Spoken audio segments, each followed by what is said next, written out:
आप देख रहे हैं पिछले हफ्ते भी धरना हुआ था और इस हफ्ते भी हुआ है और आगे भी होगा।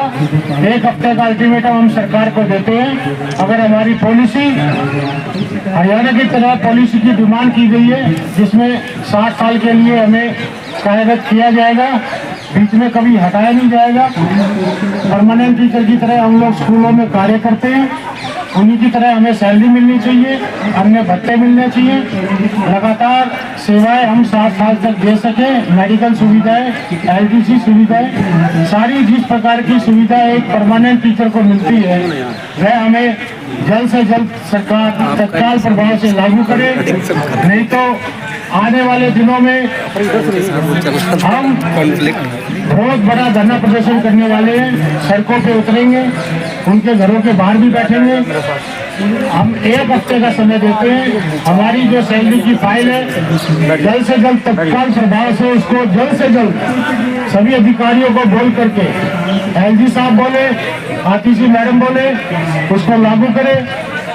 ये हमारे काम में इतने सालों से, इतने वर्षों से रुकावट क्यों आई हुई है, इसका क्या कारण है, वो कारण भी ढूंढे और जल्द से जल्द हमारे कार्य को करें। ये मैं उनको एक हफ्ते का समय और देता हूँ। अगर वो ऐसा नहीं करते हैं, उनको अगर वो हमारा कार्य करते भी हैं तो हम उनका समर्थन भी करेंगे। जो हम अतिथि अध्यापकों का कार्य करेगा वही दिल्ली पे राज करेगा, ये बात बिल्कुल सत्य है। सभी मीडिया वाले सुन ले और ये आवाज ऊपर तक पहुंचा दे। जो भी हमारा कार्य करेगा वही दिल्ली पे राज करेगा। और किसी ने हमारे कार्य में अड़चन डालने की कोशिश करी इस आने वाले एक हफ्ते के समय में, तो उस पार्टी को वो खामियाजा भुगतना पड़ेगा। चाहे कोई कितना बड़ा दल हो, चाहे बीजेपी हो, अगर LG साहब हमारे कार्य को रोकते हैं तो भूल जाए कि बीजेपी दिल्ली में आने का जो सपना देख रही है वो केवल सपना रह जाएगा। क्योंकि हरियाणा में बीजेपी आने के बाद लोगों ने बड़ा ही गुस्सा बताया है कि हमने बहुत बड़ी गलती कर दी है, क्योंकि बहुत से कार्य ऐसे थे वो वैसे के वैसे ही रह जाएंगे। 5 साल ऐसे ही वो काट करके LG साहब को कहें, अधिकारियों को कहें, जल्द से जल्द हमारे इस कार्य को करें। कोई भी अड़चन किसी प्रकार की अगर दिल्ली सरकार कोई घोषणा करती है उसमें उन्होंने डाली तो अच्छा नहीं होगा, उनका सपना रह जाएगा। हाँ, वो हमारे सहयोग करेंगे, हम भी उनके लिए संगठन ढंग से कार्य करेंगे, चाहे वह आम पार्टी हो या बीजेपी पार्टी हो। तो अब हम देखते हैं पहल हमारे लिए कौन करता है। जो हमारे लिए पहल करेगा हम उसका सम्मान करेंगे और उसके लिए कार्य भी करेंगे। उसके बाद हम फिर RTC मैडम के यहाँ धरना देंगे। हमें अपना कार्य इलेक्शन से आचार संहिता लगने से पहले पूरा चाहिए, नहीं तो ये बेसिक इलेक्शन मत लगना। कोई भी विधायक हो, चाहे वो बीजेपी का हो या जो मंत्री हो, बेसिक इलेक्शन मत लगना। उनका सपना रह जाएगा तीसरी बार विधायक बनने का। तो मैं फिर यह चेतावनी देना चाह रहा हूँ। चेतावनी मैंने 3-4 बार दे दी है।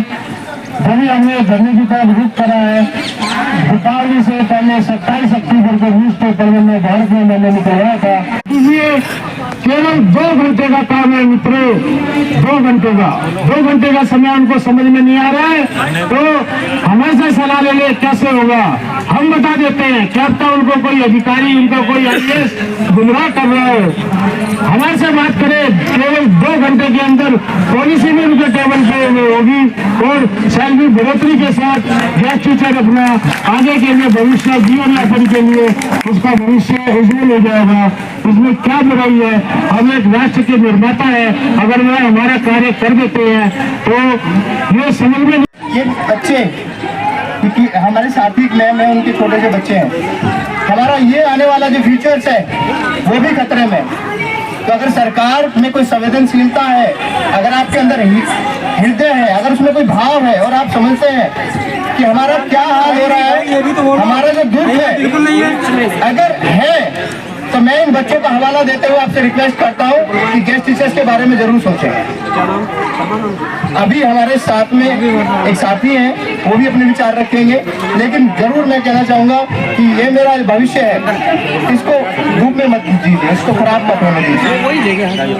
बहुत धन्यवाद। इन बच्चों का उत्साह जरूर बढ़ाइए कि हम तो अपनी लड़ाई लड़ रहे हैं, अपनी मम्मी पापा की लड़ाई लड़ रहे भाई। ये कितने जान हो गए इन्हें पता है, अब मम्मी के घर में बढ़ेगी तो 2 चॉकलेट भी बढ़ेगी महीने को। ये तो देखो मजाक की बात है, लेकिन हकीकत बात ये है, एक की लड़ाई नहीं होती, परिवार में जितने भी लोग होते हैं, फायदा होता है तो उन सभी का होता है, नुकसान होता है तो उन सभी का होता है। तो इसलिए 22,000 गेस्ट टीचर्स नहीं, 22,000 गेस्ट टीचर्स परिवार, उनमें जितने भी सदस्य हैं उनकी लड़ाई है। और सरकार याद रखे कि 22,000 गेस्ट टीचर्स से नहीं, अब की बार 22,000 गेस्ट टीचर्स परिवारों से, प्लस जो हमारे बच्चे हैं, छात्र हैं, जो हमारे शिष्य हैं, वो भी हमारा परिवार का अहम हिस्सा है, उनके परिवारों से भी लड़ाई लड़नी पड़ेगी अब की बार सरकार को। क्योंकि हमारे छात्र, हमारे शिष्य चाहते हैं कि यही मैडम, यही सर हमें पढ़ाएं, हमें आगे पढ़ाएं, आगे बढ़ाएं, हमारे भविष्य को बनाएं। क्योंकि इतनी साल से पढ़ा रहे हैं, बॉन्डिंग हो चुकी है, वो नहीं चाहते कि नहीं आए और ये हट जाए। इनके हटने में क्या, ट्रांसफर होने में भी दर्द आता है उन्हें। तो सोचिए जब ये अपने उन छात्रों के सामने अपना दुखड़ा रोएंगे, उन पेरेंट्सों के सामने अपना दुखड़ा रोएंगे, तो क्या सैलाब आने वाला है, सरकार याद कर ले। कभी बाद में कहे कि ये उस पार्टी के, फलानी पार्टी के, टिकानी पार्टी के, हम किसी के नहीं है, हम सिर्फ गेस्ट टीचर हैं, गेस्ट टीचरों के हैं। तो आपके ऊपर डिपेंड करता है कि गेस्ट टीचर बने रहने देना चाहते हो या हमें विद्रोही बनाना चाहते हो। ये व्यक्तिगत सेल्फ डेवलपमेंट होती है जो पैदा की जाती है और उसके लिए हालात और एक माहौल बनाया जाता है। आज कहाँ गया वो हालात और माहौल, बड़े शर्म की बात है। लेकिन मैं वादा करता हूँ आम आदमी पार्टी की सरकार से, हम स्कूलों में कार्यरत हैं और कार्यरत रहेंगे, और जब तक हम स्कूलों में हैं बच्चों का किसी प्रकार का कोई नुकसान नहीं होने देंगे। एक आदर्श टीचर की भूमिका निभाएंगे। आप हमें न्याय दे तो भी और न्याय नहीं दे तो भी। हाँ, इतना जरूर कहूँगा, यदि हमें न्याय मिल जाता आपके शासनकाल में तो हम आपकी वाहवाही करेंगे। और जो हम नारा लगाते आए हैं, जो शिक्षक का सम्मान करेगा वो दिल्ली पर राज करेगा, और जो शिक्षक का अपमान करेगा वो दिल्ली में राज नहीं करेगा। ये भी हकीकत है, क्योंकि आज यदि कोई भी सरकार सत्ता में है तो शिक्षक जब समाज को दिशा देता है तो वो समाज की विचारधारा को भी बदल देता है और उसे जिस दिशा में चाहे मोड़ देता है। मैं चाहता हूँ सरकार से मेरा यही निवेदन है कि आज हमारे साथ जो अन्याय अत्याचार हो रहा है, हमारी पुकार को सुनिए, हमारे दुख दर्द को समझिए। हमारे बहुत साथी ऐसे हैं जिन्हें 10-10, 12-12 साल जॉब में हो गए और आज वो रिलीव होकर के घर बैठे हैं। और उनका रिलीव का कारण क्या है? लेकिन हम कोई भी परमानेंट साथी जब जॉब में आता है और वो क्या कहती है, 35 या 40 बच्चों में एक शिक्षक होना चाहिए। यदि शिक्षा नीति को अपनाया जाए, लागू किया जाए, तो मेरे जितने भी शिक्षक साथी आज घर बैठे हुए हैं 10-10 साल का इतना कीमती अनुभव लेकर के, वो सभी जॉब में आ जाएंगे। तो इसमें क्षमता दिया है। और दिल्ली शिक्षा मॉडल की अगर बात की जाती है तो हम उसमें गेस्ट टीचर्स का अहम रोल है, इसमें कोई दो राय नहीं है। तो तख्ता पलट भी हुआ है और इतिहास भी बदले हैं। तो ऐसे हालात पैदा न हो कि गेस्ट टीचर्स एक ऐसी क्रांति, एक ऐसा सैलाब लेकर आए कि दिल्ली की सत्ता भी बदल जाए और इतिहास भी बदल जाए। तो मेरी आम आदमी पार्टी स्वीकार करें, मेरे साथ और मेरे सभी शिक्षक साथियों के साथ न्याय करेगी, ऐसी उम्मीद लेकर के मैं अपनी बात को विराम देता हूँ। बहुत बहुत धन्यवाद, बहुत बहुत धन्यवाद। देखिए इनके अंदर की भावना को देखिए कि गेस्ट टीचर्स के प्रति कितना जुनून है कि मैं लड़ रहा हूँ, मैं लड़ूंगा, मेरे लिए भी, अपने भाई बहनों के लिए भी। आपके लिए 2 शब्द कहेंगे। भाई का बहुत बहुत धन्यवाद और स्वागत है ललित भाई। और साथियों, मैं सभी साथियों से यही आग्रह करूंगा कि आप जब भी कोई धरना हो अधिक से अधिक संख्या में आकर पहुंचे, क्योंकि जब हम 60-70 किलोमीटर से आ सकते हैं तो आपका मनोबल तो हमसे कहीं ज़्यादा होना चाहिए। और आपने वीडियो के माध्यम से लगभग सभी धर्मों में आप लोगों ने देखा होगा, जहाँ भी हो। और मैं आज यहाँ से कहता हूँ, आगे भी चाहे इस कदर की कभी भी कहीं पर लड़ाई हो तो मैं आप सभी के साथ, मैं ये नहीं कह रहा कि मैं आप सभी भाइयों के लिए दिन में तो क्या, आप मुझे कहीं पर भी किसी भी रास्ते में कहीं पर भी आपके साथ खड़ा मिलूंगा। और साथियों, और मैं जो हमारे पत्रकार बंधु हैं उनसे कहना चाहूंगा कि दिखाइए आप न्यूज पर गेस्ट टीचर्स के हालातों को कि वो किस तरह का जीवन जी रहे हैं। और साथियों, एक कुछ शब्दों के माध्यम से आपको बताना चाहूंगा कि तकदीर के खेल से निराश नहीं होते, तकदीर के खेल से निराश नहीं होते, जिंदगी से कभी उदास नहीं होते। इन हाथों की लकीरों पर विश्वास मत करना मेरे दोस्तों, तकदीर तो उनकी भी होती है जिनके हाथ नहीं होते, उनके हाथ नहीं होते। हमारी अपनी तकदीर और हमारा जज्बा अलग ही है, लेकिन सरकारें और नेताओं ने, इन नेताओं की मंशा ठीक नहीं है। 7-8 साल से जो सैलरी का ना बढ़ना, और मैं तो ये कह रहा हूँ कि हमारी 58 साल की सैलरी हो, एक गोल्डन पीरियड, और मैं कहता हूँ गोल्डन क्या, वो तो डायमंड पीरियड है, जवानी। अरे जवानी को तो तुम दिहाड़ी मजदूरी में निकलवा दो रे सरकारों, है 30 साल के बाद यहाँ पे फार्म नहीं भर सकते, 40 साल के बाद दूसरे राज्यों में फार्म नहीं भर सकते, 30-40 साल यहाँ करवा देते हो, उसके बाद लात मार के निकाल देते हो। यार ये तुम तो अंग्रेजों से भी ज्यादा बुरे हो, हैं? अंग्रेज तो चलो दूसरे थे, आप तो अपने देश के हो ना। हमारे कहीं ना कहीं छोटे बड़े भाई बहन लगते होंगे, बेशक सरकार में मंत्री संतरी हो, चाचा ताऊ लगते होंगे, तो आप भी गलत करो। जब हमारी सरकारें हमारे देश के सभ्य नागरिकों के साथ इस प्रकार का जुल्म करती है, तो सभ्य नागरिकों को सोचना चाहिए, क्या ये देश अपना है? क्या हम अभी भी आजाद हैं? क्या अभी भी मानसिक गुलाम नहीं?